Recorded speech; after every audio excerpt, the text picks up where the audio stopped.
Bienvenue à tous à la conférence finale du premier cycle, ou phase A, du cours de connaissance de soi. Ceci est la 50e conférence du cours. Le but de ce cours est de nous aider à comprendre le sens de notre existence et de nous fournir les outils dont nous avons besoin afin de nous connaître véritablement. Se connaître signifie éliminer de nous tout ce que nous ne sommes pas, nos peurs, nos concepts, nos croyances, et nos manières erronées de réagir, de sentir, de penser, d'agir et de parler, ainsi que la fornication, la paresse, l'envie, la jalousie, la cupidité, et ainsi de suite. Prisonniers dans tous ces conditionnements égoïques se trouvent 97% de notre être. Ce n'est que lorsque nous aurons éliminé notre ego et cristallisé nos 7 corps avec l'énergie libérée que nous aurons intégré notre être et atteint la pleine connaissance de soi. Tout au long de ce cours, nous avons souligné la nécessité d'éliminer de nous toutes ces manières négatives d'être, les défauts psychologiques, ou « moi », qui constituent ensemble notre ego. Pour conclure ce cycle du cours, nous allons maintenant expliquer le moment, durant notre passage en tant qu'étincelle divine sur cette planète, où ce que nous appelons l'ego s'est formé en nous. Nous examinerons les différents facteurs qui ont participé au moment où l'ego a été créé. La première chose que nous devons comprendre est le but pour lequel les humanités des différentes planètes sont créées. Ce but n'est autre que de donner aux étincelles divines qui émanent du Soleil absolu sacré l'opportunité de devenir des hommes solaires, des êtres à la conscience éveillée. Chaque planète doit accueillir cette grande race dans un processus qui se déroule sur des centaines de millions d'années. La planète Terre, sur laquelle nous vivons, a déjà accueilli 5 races. Chacune d'elles est passée par un âge d'or, puis un âge d'argent, suivi d'un âge de bronze, et enfin un âge de fer. Lorsque l'âge de fer d'une race arrive à sa fin, l'existence de cette race arrive également à sa fin. En général, une race se termine par de grands cataclysmes. Lorsque le moment de la fin d'une race arrive, une sélection de personnes de cette race est toujours préservée, afin qu'elles puissent devenir les fondateurs, ou précurseurs, de la nouvelle race. Chaque race implique également l'apparition de 7 sous-races. Nous sommes actuellement dans la 6e sous-race de la 5e race, connue sous le nom de race aryenne, et nous nous trouvons maintenant dans l'âge de fer de cette race. L'ego dans les étincelles divines de cette planète s'est formé au milieu de la 3e race, connue sous le nom de race lémurienne. Nous parlons d'environ 18 millions et demi d'années. Avant la race lémurienne, 2 races avaient déjà existé sur cette planète. La première, connue sous le nom de race polaire ou protoplasmique, et la deuxième, connue sous le nom de race hyperboréenne. Jusqu'à cette époque, les races étaient androgynes, ce qui signifie que les êtres de ces races étaient masculins et féminins en même temps, mais sans organes sexuels externes. Les êtres de la 3e race, la race lémurienne, dans leurs premières étapes, étaient hermaphrodites, c'est-à-dire mâles et femelles en même temps, mais avec des organes sexuels externes. Cependant, à ce stade de l'évolution, l'union sexuelle partagée était déjà nécessaire afin que l'humanité ait l'opportunité d'atteindre le niveau des dieux. L'humanité était déjà préparée pour ce processus, et la séparation des sexes commença alors à se produire. C'est ainsi que l'humanité fut divisée en hommes et femmes, en Adams et Ève. Tous les récits concernant la création de l'humanité que l'on trouve dans les différents textes sacrés et anciens représentent symboliquement cet événement transcendantal, qui a défini l'humanité afin qu'elle puisse atteindre l'autoréalisation. Les corps féminins étaient déjà préparés à commencer l'union sexuelle avec un partenaire. Tous les Lucifères acceptèrent ce défi. Rappelons-nous de la conférence précédente que Lucifer représente le désir en nous et qu'il est une partie de notre propre être. À cette époque, les Lucifères dirent aux êtres humains que s'ils voulaient devenir comme les dieux, ils devraient goûter au fruit. Ce fruit était l'union sexuelle partagée avec un partenaire. À cette fin, les gourous ou maîtres, les guides de cette humanité, furent chargés de diriger ces pratiques sexuelles. Tous les couples devaient se rendre au temple afin d'y accomplir l'acte sexuel. La pratique du sexe était un rituel profondément sacré, accompli uniquement dans le temple, et elle avait 2 objectifs. Le premier était la reproduction de l'espèce. Celle-ci s'accomplissait sans déversement de semences, mais plutôt en dirigeant un seul spermatozoïde pour féconder l'ovule de la femme. Le second objectif était la création des corps existentiels supérieurs de l'être, qui se forment par la transmutation de l'énergie sexuelle. Afin d'avancer dans le processus qui devait les conduire à des niveaux supérieurs de conscience, chaque étincelle divine devait commencer à travailler avec les deux arbres, l'arbre de vie, qui est l'arbre du sexe, et l'arbre de la connaissance du bien et du mal, qui est l'arbre de la sagesse pour l'autoréalisation. Par l'union sexuelle, l'arbre de vie les conduirait à la renaissance spirituelle et au développement en eux-mêmes de l'arbre des séphirotes, composé des différentes parties de l'être. L'arbre de la connaissance du bien et du mal, quant à lui, les conduirait à l'expérience de l'ego, leur permettant d'extraire la sagesse du bien comme du mal, afin que ces consciences libérées puissent servir de matière première pour la création. Ces deux arbres partagent les mêmes racines. Les deux arbres existent en nous et ont leurs racines dans notre centre sexuel. À partir du centre sexuel vers le haut se développe l'arbre de vie. À partir du centre sexuel vers le bas se déploie l'arbre de la connaissance du bien et du mal. Cependant, en l'absence de l'ego en tant que tel, c'est-à-dire sans l'expérience directe du bien et du mal, le développement de la sagesse, et par conséquent de la création, était très lent et limité. Dans ces circonstances, un événement cosmique se produisit qui contribua à accélérer le processus évolutif de l'humanité. À cette époque, la planète traversa une puissante catastrophe naturelle lorsqu'une comète connue sous le nom de Condor apparut dans le ciel et entra en collision avec la Terre. À la suite de cette collision entre les mondes, la croûte terrestre fut déstabilisée, rendant la continuation de la race pratiquement impossible, en raison de calamités telles que les inondations et une intense activité tectonique. Afin de stabiliser de nouveau la planète, une commission sacrée fut envoyée sur la Terre, dirigée par l'archiphysicien et archimiste, Loesu et Sakaki, afin de résoudre ce problème. La commission sacrée décida d'installer chez tous les êtres humains l'organe kundartigateur, dont le but était de stabiliser la croûte terrestre. L'organe kundartigateur était littéralement une queue, dont la fonction était de transmettre l'énergie cosmique du microcosme humain vers la planète. Cette queue condensait, d'une manière inversée, l'énergie que le corps humain recevait quotidiennement, rendant cette énergie plus lourde, et lorsqu'elle était transmise à la planète, elle aidait à la stabiliser et à la matérialiser. Il est important de noter que cette expérience avait déjà été réalisée sur d'autres planètes de l'univers, et qu'elle servait également à établir le niveau de sagesse de chaque planète. La durée pendant laquelle cette queue était laissée sur les corps humains déterminait le degré de mal que l'arbre de la sagesse pouvait condenser. Pour cette raison, il fut déterminé à cette époque que le degré de sagesse pour cette planète serait de 4, ce qui signifie que ce serait un monde dans lequel les êtres pourraient se développer jusqu'au niveau de Christ ou de Maître. Cela représente un degré de sagesse relativement élevé. Pour atteindre cet objectif, la queue du kundartigateur fut laissée en place 3 jours et demi de trop. Cela ne fait pas référence à des jours physiques de 24 heures, mais à des jours ésotériques, qui correspondent à des niveaux de conscience. En réalité, ce processus dura une très longue période, peut-être des centaines ou même des milliers d'années, jusqu'à ce que les étincelles atteignent le niveau établi. De cette manière, le niveau de mal pour l'arbre de la sagesse fut fixé, puisque l'arbre de la sagesse s'étend en nous du centre sexuel vers le bas. L'action énergétique de la queue du kundartigateur produisit une marée astrale, ou vague luxurieuse, sur la planète, qui déséquilibra tous les êtres humains et les amena à commencer à pratiquer le sexe en dehors du temple. Ils n'attendaient plus d'aller au temple, et commencèrent à s'engager dans des pratiques sexuelles sans la guidance des gourous.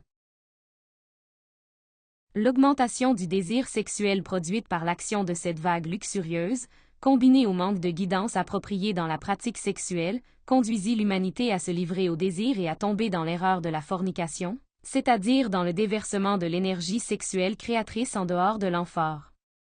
Jusqu'à ce moment-là, les étincelles divines vivaient dans ce que l'on appelle symboliquement le paradis, des niveaux supérieurs de conscience. Pourtant, en expulsant leur énergie sexuelle hors du corps, elles descendirent immédiatement dans leur niveau de conscience, et par conséquent l'humanité fut expulsée du paradis. À ce moment-là eut lieu la chute de l'humanité depuis les niveaux supérieurs de conscience dans lesquels elle avait vécu. Les principes causal, mental, astral, vital et physique tombèrent, et la seconde nature, la nature égoïque, fut créée chez les habitants de la planète. Nous pouvons voir que jusqu'à ce moment-là, les étincelles divines étaient innocentes et ne connaissaient pas le mal. De plus, la queue du kundartigateur avait été laissée en place afin que les étincelles puissent atteindre le niveau qui leur avait été fixé. Notre essence se retrouva prisonnière dans les différentes manières négatives d'être, qui se formèrent et se multiplièrent rapidement à mesure que l'énergie sexuelle continuait d'être expulsée. Avec le temps, les êtres humains devinrent profondément pervers. Ils furent hypnotisés et fascinés par le mal, au point de ne plus s'intéresser à l'autoréalisation de l'être. Leur conscience tomba progressivement dans un sommeil complet. Ils perdirent leurs facultés intérieures et oublièrent peu à peu le but de leur existence. Ils commencèrent à expérimenter le vide qui provient de la déconnexion d'avec leur être. Certains commencèrent même à se suicider, sentant qu'il n'y avait plus aucune raison d'exister. Pour cette raison, la commission sacrée revint sur la planète Terre afin de retirer l'organe kundartigateur, puisqu'il avait déjà accompli ses objectifs, qui étaient de stabiliser la planète et d'établir le niveau de mal. Ce niveau de mal correspondait à l'ego nécessaire, à partir duquel pourrait être extraite la sagesse qui transformerait un jour ces étincelles en maîtres. La queue fut physiquement retirée des êtres humains. C'est pourquoi nous avons une petite protubérance à l'extrémité de la colonne vertébrale connue sous le nom d'os du coccyx, qui demeure comme vestige de cette queue. Cependant, dans le plan astral, la queue demeura. Là se trouvent nos infradimensions, et là est condensé tout notre ego ainsi que les essences qui y sont emprisonnées. Par la projection astrale, on peut confirmer que cette queue existe encore, et que plus une personne devient perverse, plus cette queue devient longue et épaisse. C'est pourquoi les démons sont traditionnellement représentés avec une queue. La queue fut retirée, mais la planète demeura plongée dans le matérialisme le plus absolu. L'humanité oublia le spirituel et se fascina pour la matière, pour le plaisir et pour la douleur. Les êtres humains s'habituèrent à la fornication et furent fascinés par le plaisir produit par l'orgasme et l'éjaculation. Encore aujourd'hui, beaucoup préfèrent vivre comme des animaux plutôt que de s'engager dans le travail conscient de l'autoréalisation. Lorsqu'on parle aux gens de la connaissance de soi, de l'importance d'apprendre à renoncer au désir et de cesser de répandre leurs os, c'est-à-dire leur énergie sexuelle créatrice, afin d'échapper à l'état d'inconscience, ils refusent souvent. Ils préfèrent rester dans le matérialisme ou s'accrocher à des croyances, afin de ne pas avoir à renoncer au plaisir d'expulser leurs os hors de l'amphore. La fornication collective est symboliquement appelée le déluge universel. Depuis ce moment-là, on dit qu'il n'a pas cessé de pleuvoir en nous, parce que continuellement nous abusons et expulsions nos os sexuels. En conséquence, le mental humain s'animalisa par le désir. En continuant à forniquer, toutes nos manières animales d'être, nos moi, se formèrent en nous. Tous ces égos créés furent pris par terre dans l'arche de Noé, qui représente symboliquement le vase séminal. On dit qu'ils furent pris par terre parce que tous les défauts psychologiques sont de nature duale, ils possèdent un aspect positif et un aspect négatif. Pour cette raison, la sagesse doit être extraite des deux, du bien comme du mal. Cela fut fait afin que, le jour où nous déciderons de nous régénérer, nous puissions trouver dans notre énergie créatrice, l'énergie du Saint-Esprit, la matière première nécessaire pour travailler sur nous-mêmes. De ce travail surgiront l'amour, ou le feu, et la sagesse, ou la lumière, à mesure que nous apprendrons à mourir en nous-mêmes. Si nous réfléchissons plus profondément à cela, nous pouvons découvrir beaucoup de choses. En construisant consciemment les corps existentiels de l'être, et en investissant sagement l'énergie sexuelle créatrice par la pratique du suprasexe, nous développons ce qui est symboliquement appelé l'arbre de Noël. Cet arbre se développe par le travail avec l'arbre de la sagesse, en libérant les étincelles emprisonnées dans la dualité de l'ego, afin d'élever la Kundalini et de créer les corps existentiels. Ce travail met fin à l'influence de l'organe kundartigateur. En même temps, nous travaillons avec l'arbre de vie par la pratique du suprasexe, ou sexualité régénératrice. De cette manière, l'arbre de Noël se forme dans notre colonne vertébrale. Là, le Père Noël, qui représente symboliquement un aspect de notre propre être, dépose les différents cadeaux. Ces cadeaux sont les vertus, les pouvoirs, les facultés, les forces et les corps qui sont obtenus à travers les initiations de la première montagne, jusqu'à ce que nous en arrivions à vivre ce que l'on appelle le Noël du cœur, lorsque notre Christ individuel naît en nous. Sans l'arbre de Noël, le Christ individuel ne peut pas naître. Et puisque le Christ est le chemin qui conduit à Dieu, si le Christ intime ne naît pas en nous, nous ne pouvons pas atteindre l'objectif d'atteindre notre divinité intérieure. Nous pouvons maintenant comprendre pourquoi les deux arbres partagent les mêmes racines, le sexe, les secrets de l'Arcanum AZF. Si la sortie du paradis s'est produite par le sexe, alors le retour au paradis doit également se produire par le sexe. Si nous n'apprenons pas à pratiquer le suprasexe, la régénération n'est pas possible. Dans le sexe réside la possibilité de l'être pour chaque être humain. Dans le sexe réside la possibilité de la seconde naissance, qui est la naissance dans le monde spirituel. Par le travail des 3 facteurs pour la révolution de la conscience, nous extrairons tous les secrets de l'arche. La chose la plus importante maintenant est de comprendre l'état d'hypnotisme dans lequel nous nous trouvons, un état qui nous empêche de véritablement valoriser notre existence ou d'avoir un véritable but dans la vie. C'est quelque chose sur quoi nous devons réfléchir sérieusement. La première étape pour commencer un processus de régénération, d'éveil de la conscience et de récupération des facultés perdues est de laisser derrière nous cet état d'hypnotisme dans lequel nous sommes immergés, fascinés par les choses et les circonstances du monde matériel et par notre personnalité. Lorsque nous comprenons la nature illusoire des choses passagères du monde matériel, nous commençons à voir combien il est important de travailler sur notre monde intérieur. De cette manière, ayant reçu cette connaissance de l'autoréalisation, nous pouvons consacrer notre existence à accomplir le but qui nous a amenés ici, et à atteindre les niveaux de sagesse que nous sommes capables d'atteindre. Il est également essentiel de comprendre l'importance de la sexualité dans ce but et de reconnaître qu'il n'existe que 2 sortes de mariages. D'une part, il y a les mariages établis dans le but de la fornication, ce qui aujourd'hui représente pratiquement tous les mariages, puisque la plupart des êtres humains ne recherchent que le plaisir et le divertissement, la jouissance animale sans aucune aspiration transcendante. D'autre part, il y a le mariage dans lequel on s'engage envers le Saint-Esprit, c'est-à-dire envers sa propre énergie sexuelle créatrice, à ne jamais forniquer, afin de réaliser l'être. Cela se vit à travers l'union sexuelle avec un partenaire stable du sexe opposé, dans la fidélité, la chasteté et l'amour. De cette manière commence le processus connu sous le nom de régénération. La régénération signifie récupérer un pouvoir perdu. C'est aussi le commencement du processus dont nous avons parlé dans la conférence précédente lorsque nous avons parlé du Kinère, le processus de la Genèse, à travers lequel nous devenons de vrais hommes, récupérons nos pouvoirs et régénérons notre semence. En travaillant avec l'arbre de vie par le suprasexe, le feu et l'eau doivent toujours se mouvoir vers l'intérieur et vers le haut. Le feu ascendant est connu sous le nom de Kundalini. Lorsque le feu sacré de la Kundalini s'éveille en nous, la loge noire vient nous tenter, c'est pourquoi nous devons être extrêmement prudents afin de ne pas tomber dans l'adultère, car tout pourrait être perdu. Il y a encore quelque chose que nous devons comprendre. Si, après que la Kundalini a été éveillée, une personne continue à forniquer, alors pour chaque chute, 2 vertèbres d'énergie sont perdues dans la colonne vertébrale. Si l'on considère qu'il faut élever et remplir d'énergie 33 vertèbres à travers cette corps, nous pouvons voir qu'il s'agit d'un travail long et exigeant. Il faut environ 24 pratiques sexuelles pour récupérer les 2 vertèbres d'énergie qui ont été perdues par une seule chute sexuelle. Pour cette raison, nous devons comprendre clairement combien il est important de pratiquer la sexualité avec amour, fidélité et chasteté. Nous devons prendre tout cela en très sérieuse considération. Le point le plus important est le suivant. La reproduction de la bête, qui est l'ego en nous, se réalise par la fornication, l'adultère et l'absence d'amour. Chaque fois que l'une de ces choses est présente, nous travaillons vers la conquête de l'abîme. Si nous voulons réellement mettre fin à l'ego, nous devons d'abord cesser de créer davantage d'ego. Tant que nous continuerons à expulser l'énergie sexuelle créatrice par l'orgasme et l'éjaculation, l'ego continuera de croître.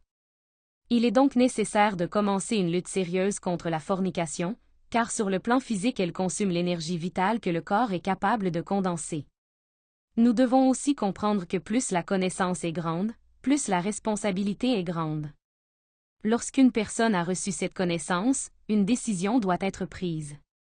Connaissant le pouvoir de l'énergie sexuelle, le chemin est défini. On devient soit un ange, soit un démon, il n'existe pas de position neutre.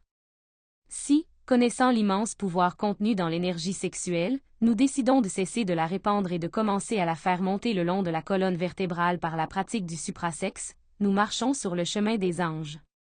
Tous les anges, dans leurs différentes hiérarchies, sont nés par l'usage sage du sexe. Si, au contraire, connaissant la puissance et la valeur de l'énergie sexuelle, nous continuons à la gaspiller en nous attachant au plaisir animal de l'orgasme et de l'éjaculation, nous devenons de plus en plus pervers et notre conscience tombe dans un sommeil plus profond. De cette manière, nous avançons vers le fait de devenir de véritables démons. Il n'existe que ces deux alternatives, un chemin ou l'autre. La connaissance a toujours impliqué une grande responsabilité. Une fois que nous possédons la connaissance, nous agissons consciemment et avec lucidité. Cette conférence, étant la dernière de la première partie du cours, peut être difficile et même complexe à comprendre pleinement. L'invitation est d'y réfléchir profondément, de demander à notre propre être de nous accorder lumière et clarté concernant le chemin qui conduit à l'autoréalisation, et de discerner si ce chemin réside réellement dans l'usage sage de l'énergie sexuelle. Pour ce travail, nous avons des outils à notre disposition: la méditation, la projection astrale, la réflexion et l'investigation intérieure.